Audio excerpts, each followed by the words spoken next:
Hey guys, my name is Jennifer Brave. I am the founder and owner of Facets Relational Care, and today I'm going to be starting a new series. It's probably going to be a fairly long series. I want to start a series on the different types of abuse for several reasons.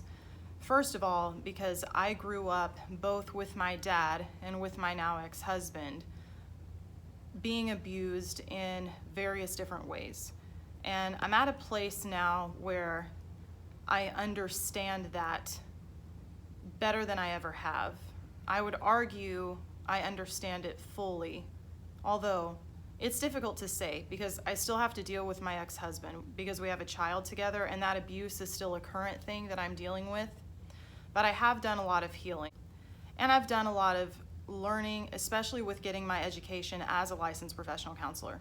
So I want to talk about abuse because a lot of the videos that you find on YouTube that deal with abuse, and there are a lot of good ones, but they deal with general, well-known, I would say broad spectrum abuse. There are a lot of different types of abuse that aren't covered in a variety of different YouTube channels and even really on the internet. It's hard to find information on the different types of abuse that I learn in my master's degree and in the training programs that I've had. And it's important to understand all of the tiny bits of abuse because there are a lot of people that are in the situation that I was in when I was growing up and even when I was married, where they kind of had that feeling like something wasn't right.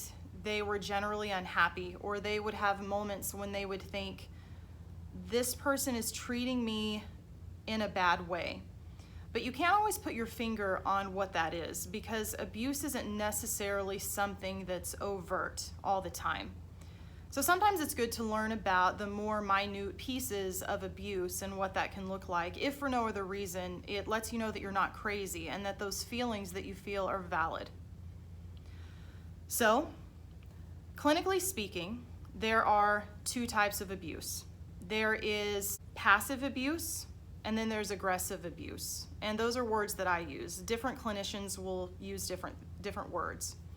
Passive abuse is when somebody does not do for or to you what they should.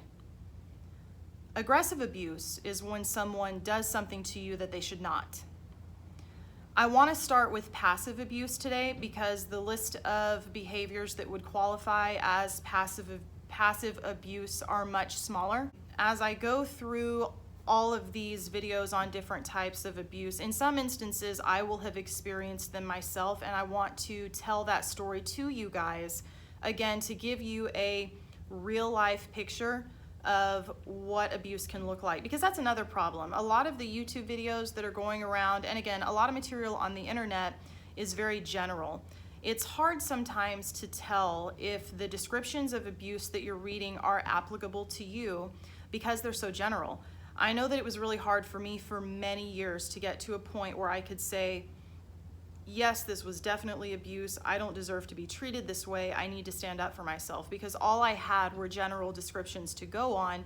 And when you read a general description of abuse, you can read bits and pieces and say, yeah, I think that applies to me, but then another aspect of it may not, and so you're not sure. And I think that when you are an abuse victim, I know that this was the case for me, you will tend to lead more towards dismissing it than you will saying, this is a red flag, I should pay attention, this isn't normal behavior. So I'm going to give some examples from my life too, so that you guys can have a better idea of what this type of abuse looks like in real life. We're going to start with passive abuse, and we're going to start with neglect. Neglect is a word that a lot of people know. When we think of the word neglect, a lot of people know that that's if you, for example, were to have children and you didn't feed them or you didn't give them medical care. Those sorts of things are forms of neglect that I think everybody's familiar with. By the way, it doesn't just happen with a parent-child relationship. You see it a lot too with the elderly. That's another really common one, and you can certainly see it in other instances besides those two. And there are many different ways to neglect an elderly person or a child. In this example, I'm going to use a child because this is a form of abuse that I grew up with on a daily basis. So my parents fed me. I had a roof over my head. I got medical care whenever I needed it, but there is a form of neglect that's called a psychological and emotional neglect. In my case, growing up, my dad was neglectful in psychological and emotional ways. So my dad, who was in many ways my primary caregiver because my mom always had to work because my dad would refuse to get a job, and my dad wasn't very interested in having kids. And so whenever my sister and I were at home with my dad would spend all of his time in his office or in his bedroom, or he would be out in the garage sometimes fixing his motorcycle or doing whatever it is that he did out there. And so growing up, I didn't have any emotional or psychological attachment or opportunity to bond with my dad. I do not have any memories. I have zero memories of being afraid or needing any sort of comfort or affection from my dad and him being there providing it. He just was absent in that way. In fact, I do have memories that were just the opposite. I'll give you an example. I remember once being 5 years old. My mom had gotten a coupon in the mail for a toy store, X amount of dollars off, and my dad saw it and told me that he would take me to the toy store and buy me something, which buying me things was my dad's way of showing affection. He couldn't spend time with me, but he would buy me things. So several days had gone by and he had promised to take me, and I came to him again another day and I said, "Are you going to take me today?" And he said, "Yes, give me 5 minutes and we'll go." So at 5 years old, I went and got my little chair and I sat it in front of the clock and I watched for 5 minutes to go by. 5 minutes had gone by and my dad had not come out of his room to get me. So I went into the bedroom where he was to get him, and he was fast asleep. And I remember being not only disappointed, but that's the first memory that I have where it occurred to me that I couldn't trust my dad.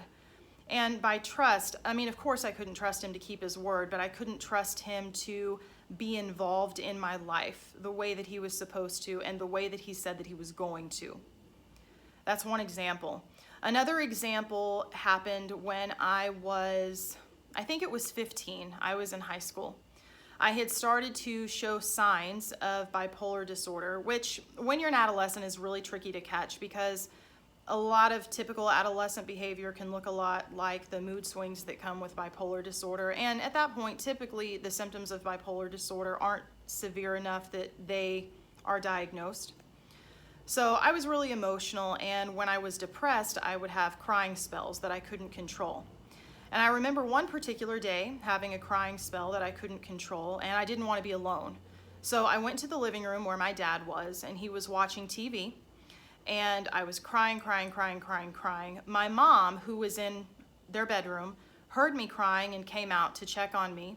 And my dad, who had said nothing to me, didn't ask me, "Are you okay? What's wrong?" Didn't show any concern. In fact, didn't even acknowledge that I was in the room. Looked at my mother and said, "Can you make her shut up? I'm trying to watch my show. I can't hear it over all this crying." That's a form of psychological and emotional neglect.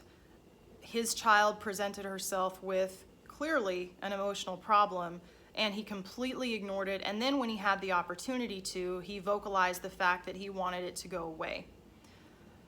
That memory sticks out for me as one of the worst memories of my childhood. And the message that I walked away with from that situation is that my emotions are a problem. And so if I'm upset, I shouldn't tell anybody because I don't want to be a problem to other people. I don't want to be a burden to other people. So it taught me to be ashamed of how I felt. Then we have my mom, on the other hand, who, as I was growing up, to my knowledge, as I remember it, did not make herself emotionally available to me either. But I do want to say this. I'm not necessarily going to throw my mom into this abusive mother category because she had to work to earn money to take care of us because our dad refused to. So she didn't have the option of being home to give us the time that we needed. And we did need time with her, especially because my dad didn't provide us with any sort of time or connection whatsoever. And I will also say that when she was home, I imagine that if I had gone to my mother and said that I needed some attention or some comfort, etc., fill in the blank, there's no doubt in my mind that she would have dropped what she was doing to help me. So I don't want to throw her in that category, but I mention it to say that I never did that. Even as a young child, I don't have any memories of going to my mom and expressing moments where I felt emotional distress, because I learned very early on from having been ignored by my dad, again, that my feelings were a problem. And another message that I picked up very early on in life is that no one cares about my feelings. So I'm not going to waste my time telling somebody if I'm upset or if I feel alone and I need companionship, or if I don't like something and I need help, or I need some sort of, emotional or psychological defense because there's something that's hurting me in that way. I didn't bother, because the message that I got from my dad, again, was nobody's going to help you anyway, so why ask for help? Why tell anybody? And I grew up with those mentalities. And to this day, I'm 31 years old and I still struggle with those mentalities, especially the first one, that belief that my emotions when I'm upset about something, that's just going to cause a problem for people. It's still very difficult for me to be honest with someone and say when I'm unhappy or when I don't like something or when I'm scared to ask for help, because I fear that I will be a burden to them. And I fear that because I'm a burden, they're going to abandon me or reject me. And that's a really hard thing to face, especially if you are someone that's grown up without one or both of your parental figures who were supposed to provide that nurturing environment for you in the first place so that you could learn to be comfortable, to ask for help, and to express your emotions. So I still struggle with that one today. The difference is I recognize now that that's something that I struggle with, whereas before it was just an unconscious behavioral pattern. It never occurred to me that there was something wrong because I didn't ask for help. I wrote it off as, I'm a very independent woman, I'm very smart, I can take care of my own problems, I don't need other people to help me. And that's not the case. That wasn't healthy thinking.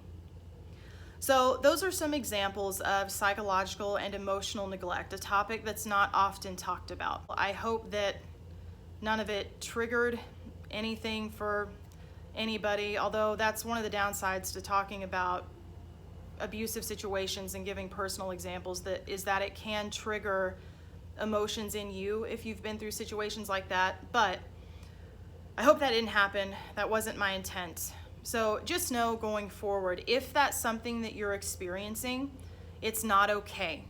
The people in your life that are supposed to be there for you, the ones that care for you, they're supposed to be there. Also, if you have children, pay attention to how available you do or do not make yourself for your children, because they need that care from you just as you needed that care from your mom or your dad or whoever it was that was a primary caregiver for you. So that's a little bit about a passive form of abuse, which is emotional and psychological neglect.